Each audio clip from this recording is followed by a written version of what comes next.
Okay, I'm going to pick up where we left off, and I had a little bit of a faux pas or an issue on that last example, and I found out why I was getting messed up, not following along the example of illustration 10 on page 433, and that's because of a simple thing here uh, on the theorem. So the theorem that we were using theorem 5.1.7 is let f be continuous and monotonic on the closed interval a to b, where y equals f of x. So continuous and monotonic means it's strictly increasing or decreasing, draw without lifting or pin on the interval. And that means the inverse exists. It also means it's 1-to-1. But if the derivative exists on that closed interval and is not equal to 0, and so really what we're saying, f prime, it's f prime at x, right? And here's the key here. We're going to let x equal f inverse of y, and that's what I wasn't doing. Then dx dy is 1 over dy dx. But how could I rewrite that using the notation? This was the issue that I had because I wrote it as f inverse of x, not f inverse of y. So what this theorem is really saying here, dx dy is f inverse prime at y is going to equal 1 over dy dx. And of course, dy dx, we could just write that as f prime at x. So that part wasn't a problem, but it was the left side that I didn't write correctly because I had f inverse prime of x on the left side, not y. So that was my real issue. We need to have y here. So anyway, that ended up fixing it in that last example. But what we're going to do now is I'm going to continue on with that. We're going to do one more in general example. So let's do that now. And this is actually a combination of, I think, example 4 on several pages back and example 5. But we're going to look at y equals 2x plus 3 over, so 2x plus 3 over x minus 1. And then what I want to do is I want to come up with the inverse of this function. So if I switch the x's and the y's, then what I'm going to get is x equals 2y plus 3 over y minus 1. And then what I want to do is I want to solve that. I want to solve that for y, right?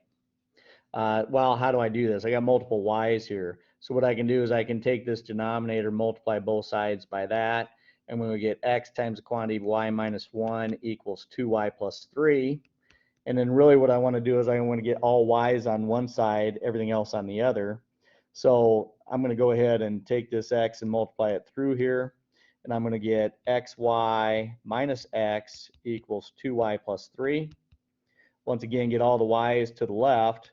So xy is a y term. Subtract 2y from both sides. I'm going to add x to both sides. And I'll get xy minus 2y equals x plus 3. I still have two different y's there, but how can I isolate the y? I can just factor that out, right? So I can say y times x minus 2 equals x plus 3, which says that y equals x minus 2, excuse me, x plus 3 divided by x minus 2. Now, normally we were calling that f inverse. If this was f of x up here, we were calling this f inverse of x, right? Down here, and this is where I was getting messed up. And it is, this is f inverse of x, but what's our theorem saying? Our theorem is saying, hey, we're looking for f inverse of evaluated at y. So if I'm doing that, what's f inverse of y is going to be y plus 3 over y minus 2. And so this is, it's x equals f inverse of y in that theorem. And so x equals y plus 3 over y minus 2, which of course does in general, when we write an answer for what is the inverse of this function up here, you know, we're gonna write it like this normally, which is because we don't, you know, we don't need the y's there. But when we're using that theorem that I was doing at the end of the class session, we do need to write it. We need to write it like x equals y plus 3 over y minus 2, or f inverse of y equals y plus 3 over y minus 2. And now what we're going to want to do is example 5, which shows that that theorem holds true to be the case. So what we're going to do is, if we have so x equals y plus 3 over y minus 2 is what we just came up with.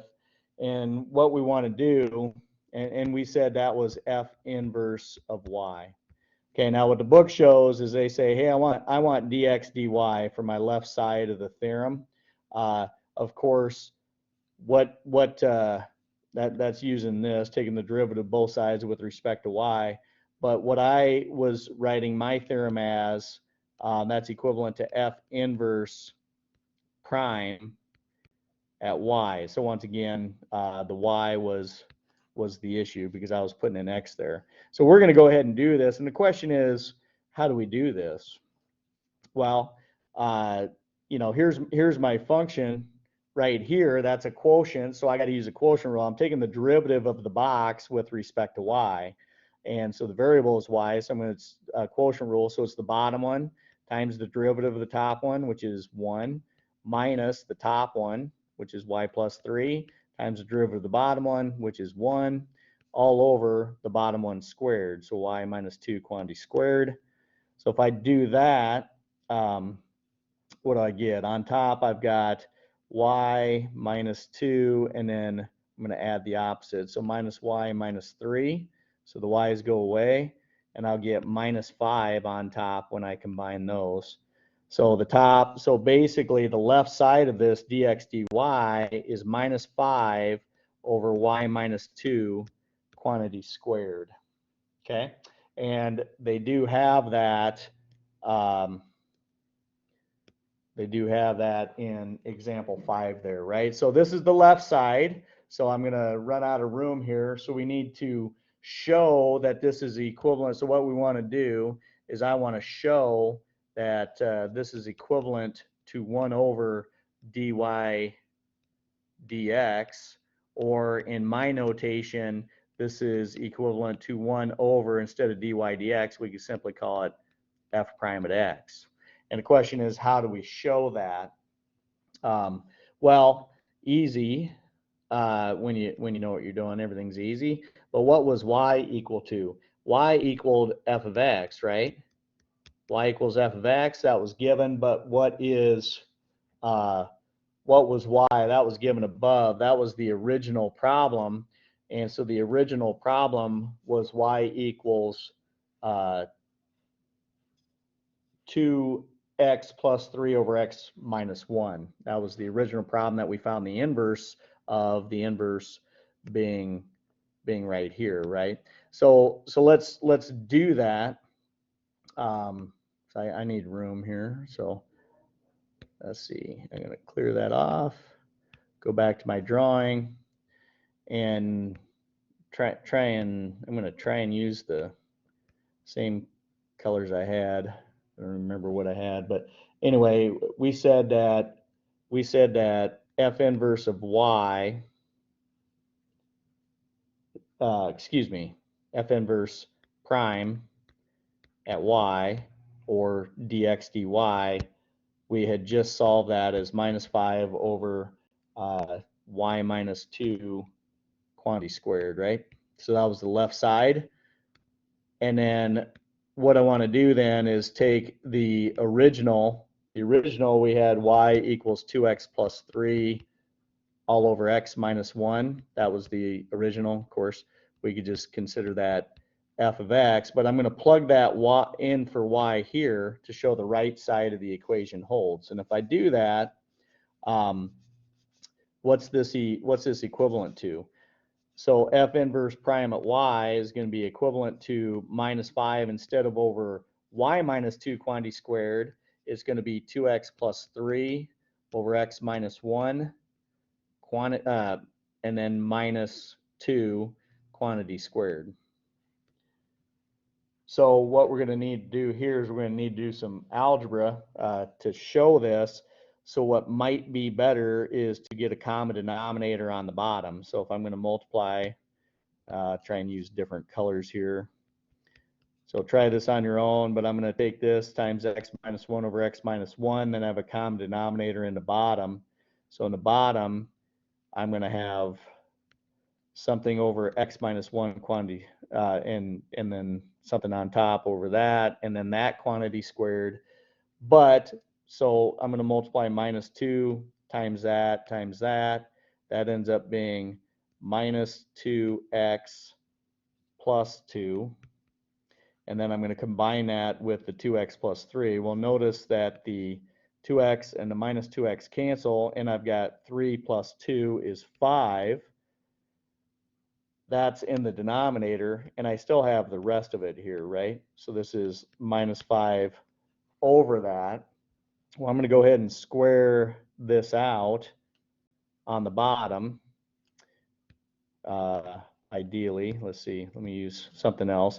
So this will be 5 squared over x minus 1 squared, and then that gets rid of that squared there. And then, of course, this is a fraction. So if I, instead of dividing, I'm going to flip, I'm going to invert it and multiply. This ends up equaling what? I'm going to write this out. So this is going to equal minus 5 times the reciprocal, which is x minus 1 quantity squared over 25. And doing that, of course, the minus 5 and the 25 cancel to minus 1 and a 5. So anyway, I could pull out a minus 1/5. And let me clear my annotations, go back to my drawing. So I get this is equivalent to minus 1/5 if I pull the constant out, and then times x minus 1 quantity squared, right? And anyway, that, what did we say that equals? That equals f inverse prime at y, and the question is that equivalent to 1 over dy dx? 1 over dy dx. So we need to figure out what dy dx was, which we can do that back on the original. So the original problem was y equals 2x plus 3 over x minus 1. And if I want to find dy dx, that's very exactly the same as finding f prime at x, right? But once again, I got to use the quotient rule here as well to come up with this derivative. So it's the bottom one times the derivative of the top one, which is 2, minus the top one, 2x plus 3, times the derivative of the bottom one, which is 1, all over the bottom one squared. And then I can work some magic here. I'm going to multiply that 2 through there, and I'm going to get 2x minus 2. And then add the opposite, so minus 2x minus 3 on top. Well, the 2x's go away. I'm left with minus 5 there. So this is minus 5 over x minus 1 quantity squared is dy dx, which that's what I have there. And if I take 1 over that and flip it, what do I get? So 1 over this is just the reciprocal of it, which is x minus 1 squared divided by negative 5, which is the same as times negative 1/5. So in this case, we verified that the left side, f inverse prime at y, is actually equal to 1 over f prime at x, or dy dx.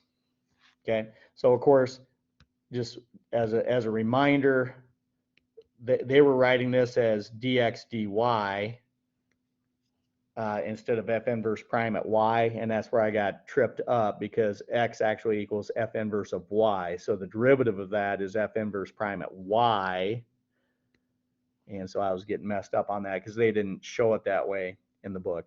And then anyway, then of course dy dx is just our good old f prime at x, if you'd rather you know, have that there. So anyway, so, and then of course, don't forget the 1 over, okay, f prime to x. So there you go. That's a nice example of that. Now let's move on and do one more theorem, which hopefully allows us to finish up the section. And I think this theorem is an application of the theorem that we just did, but it's going to be a little bit easier for me and for you, I hope, because we're not having to worry about how you're writing the x's and y's and all that type of stuff too. But first of all, we're going to let f, which of course that's a function, but it's going to be continuous and monotone on the closed interval a to b. So of course, all those things that we said before are true. That means it's 1 to 1. That means f inverse exists, and etc. Now, continuity doesn't guarantee the derivative exists, though. Think about the absolute value of x. I'll just draw that right here. That's continuous. It's not monotone, but it's continuous. But there is a sharp point right here, so we got to be a little bit careful.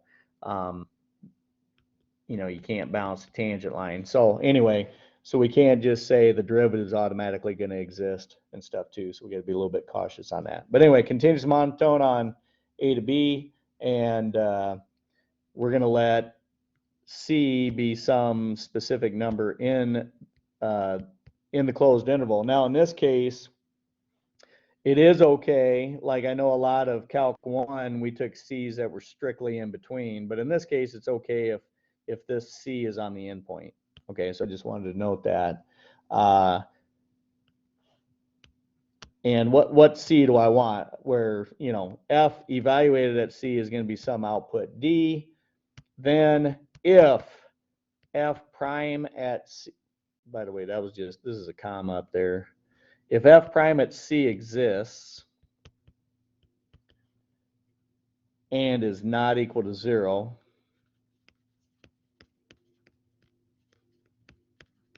okay, very similar to what we said before, then, but I'm gonna like clear this up a little bit up here. This was a comma. That's not a derivative, so I'm just gonna get rid of that, and I'm gonna get rid of the commas, because I don't want you to accidentally look at those and like, oh, well, that looks like a derivative sign.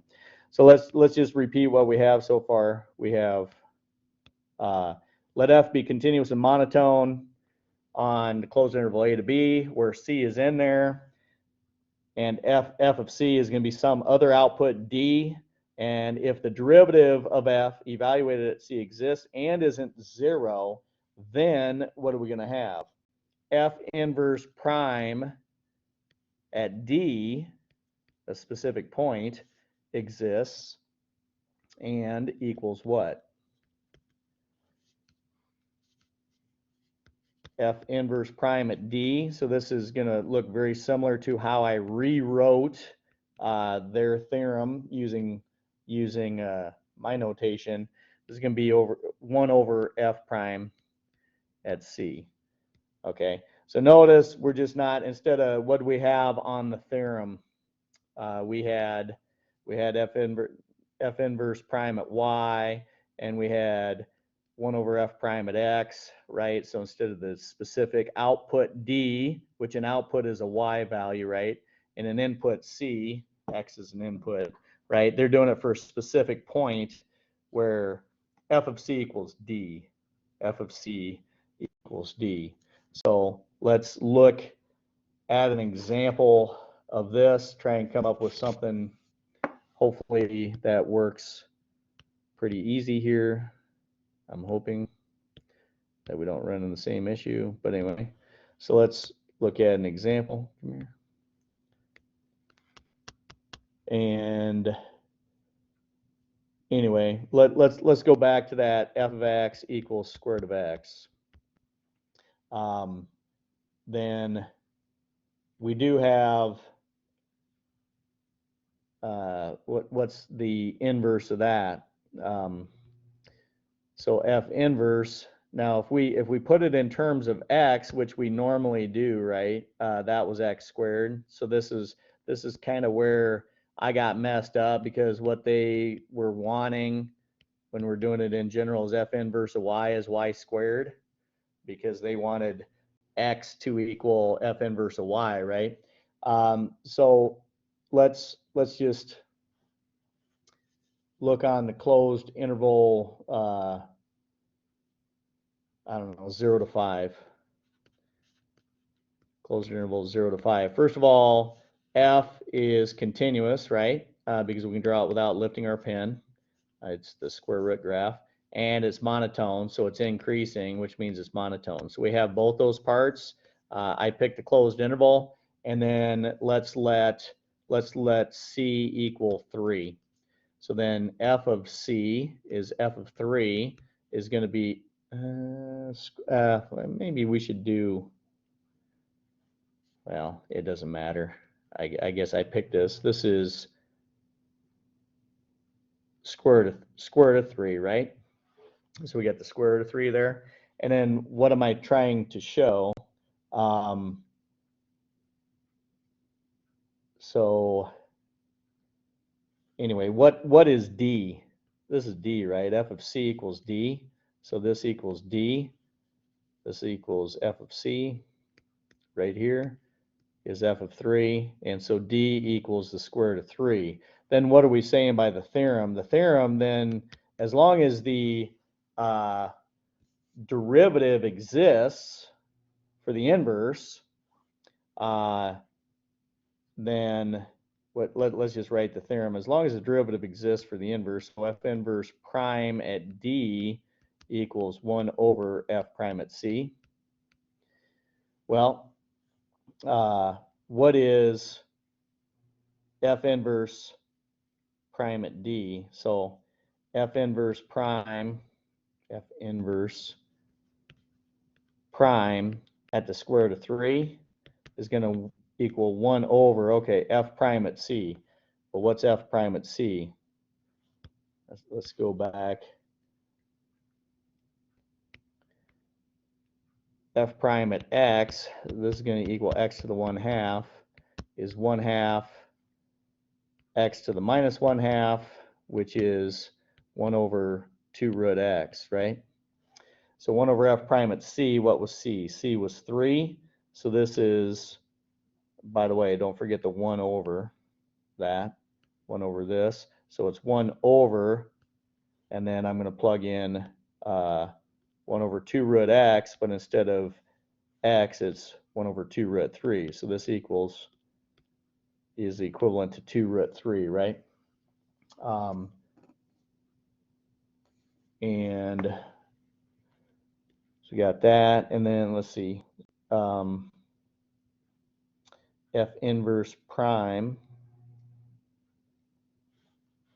Anyway, that's what it, f inverse prime at c. So f inverse, and not f inverse prime at d. So f inverse prime at the square root of 3 should equal 2 root 3, right? So now, does that make sense? Let's go back and just look at this. So once again, I said this one should be easier because we shouldn't have to get all confused with the x's and y's and rewrite all this because we have a specific point here. But if I take the derivative of this function, f inverse prime, or f inverse, the f inverse is in the purple box. If I take the derivative of that, what do I get? F inverse prime. Well, I'm going to take the derivative of this since it's in terms of x with respect to x. Well, what's the derivative of x squared with respect to x? It's 2x, right? It's 2x. And of course, what's my x? Well, in this case, 2 root 3. So I do have, I guess I still got to be careful here because that's the output. F inverse prime at d, f inverse prime at d, d is the square root of 3, is 1 over f prime at c. So 1 over, yeah, anyway. I don't know, looks like we got to pay attention to the same Same thing there. So confusing myself a little bit. They have one in example 11, so read through that, try and come up with it. But long story short, for the evens that you got to turn in, make sure you're doing at least an odd effectively and coming up with the correct answer there. So anyway, should be good here. Just got to pay attention to what that is. So F inverse, I shouldn't be erased that because the output is my D. The output is my D. So anyway, all right. We'll go from there, clean up any issues when we meet. Thanks.